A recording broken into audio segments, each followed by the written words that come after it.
In the day's other news, September's unemployment report, coupled with news that the president has contracted the COVID virus, pushed stocks lower on Wall Street today. The Dow Jones Industrial Average lost 134 points to close below 27,683. The Nasdaq fell 251 points, and the S&P 500 slipped 32. Firefighters in Northern California faced dry and windy conditions today as they battled a wildfire burning out of control in wine country. The so-called glass fire north of San Francisco has scorched nearly 600 buildings. 80,000 people are under evacuation orders, but officials said they expect better weather soon.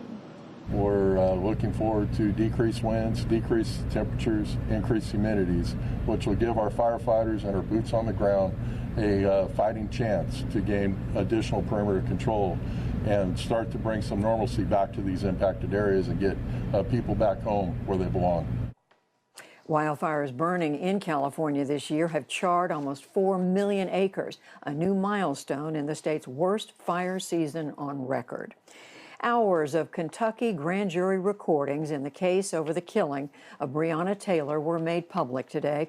In the tapes, Louisville police said that they identified themselves before bursting into Taylor's apartment and fatally shooting her while serving a drug warrant. They said they returned fire after one officer was shot in the leg.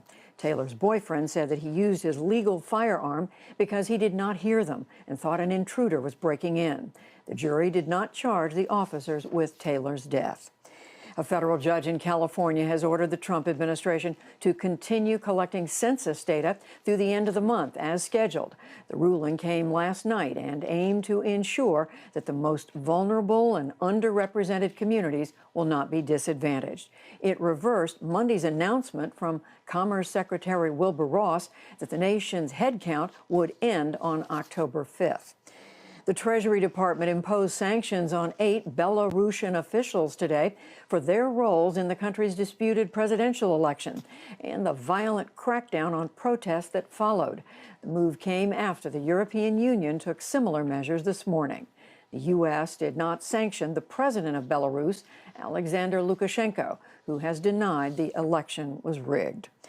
Guatemala's president today warned that his country will detain and return members of a migrant caravan that set out from Honduras in the hopes of reaching the U.S. He said the roughly 2,000 migrants were a health risk amid the pandemic. The caravan crossed into the country Thursday and rushed through the border without registering. One migrant died trying to climb onto a moving flatbed trailer. Still to come on the NewsHour, Shields and Brooks clarify this moment in American history. And we remember some of the lives lost in this pandemic.